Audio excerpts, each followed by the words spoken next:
So I'm going to talk about my experience getting out of limerence and stopping trying to manifest this person. So basically, I realized I don't even know if this man's alive anymore. I don't know if he has a girlfriend. I don't know if he has kids because we've been no contact. And this person basically, I don't know if they live in the same area. I don't know any information about them because we've been no contact. And that should have been a clue.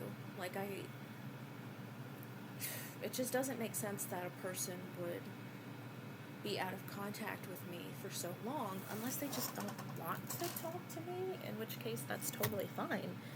But it took me 4 years to realize that, so that's kind of embarrassing.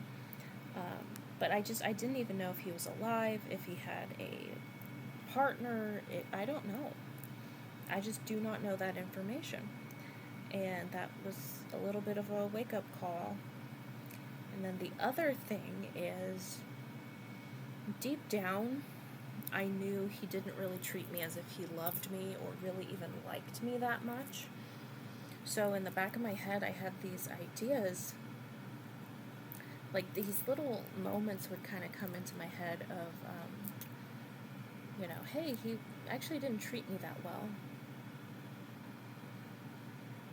He wasn't really that nice to me. Little things like that would kind of pop into my head. And I think I started having this uncomfortable feeling that it doesn't make sense that he would love me, but then also not be very nice to me and be hot and cold and not really want to be there. Like, it doesn't really add up that he could love me but also not be able to interact with me or spend time with me. It doesn't really add up. So there's that. And then also deep down you kind of know I'm desperate. I knew that I was very desperate to get this person to love me. I knew it doesn't make sense. Like, when I started making friends and I wasn't as lonely and isolated, I was like, wait a second. It doesn't actually make sense that there are men out there asking women on dates, interacting with women, asking women to marry them, making some sort of effort, and he's completely unable to do that with me. That doesn't make sense. And then I was just in extreme denial as well, and I had heard through the grapevine,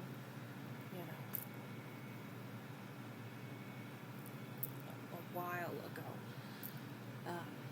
that he had been on a date, he had had intimacy with a woman, all this stuff. So I kept making these excuses. Well, his feelings for me are so strong that he's afraid, and it doesn't really make sense.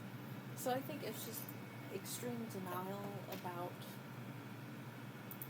how it just doesn't make any sense that he's completely unable to do anything at all to like reach out to me. Like, that doesn't make sense. I believed in the twin flame stuff. I believed he was my soulmate. But does it really make sense that he is completely unable to speak to me? Does that make any sense? This man doesn't like me. He just doesn't. He's not interested. It doesn't logically take 4 years for a man to do something, to talk to you, to be with you, to, like, ask questions. How are you? Like, it doesn't take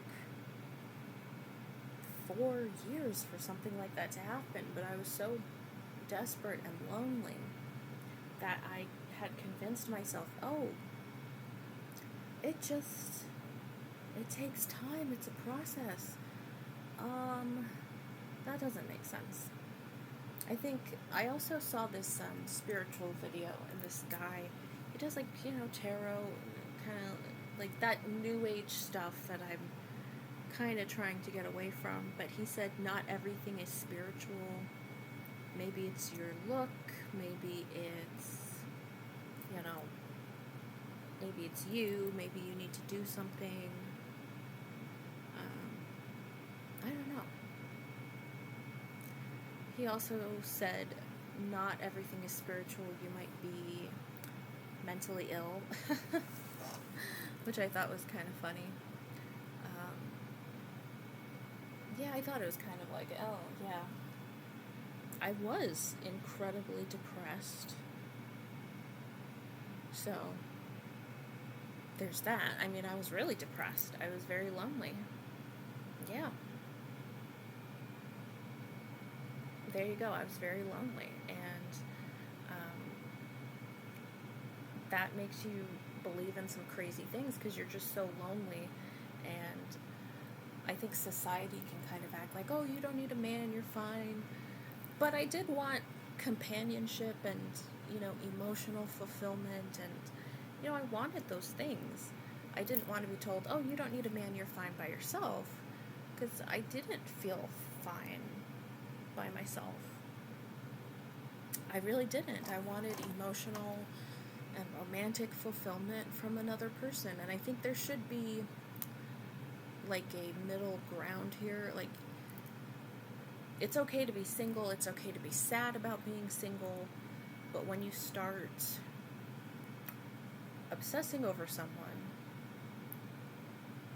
that crosses a line. But you can feel kind of sad about not, having a relationship, but you can't obsess over somebody. That's not healthy either. So, it's very tricky. It's okay to want emotional fulfillment, because the reality is being lonely doesn't feel good, but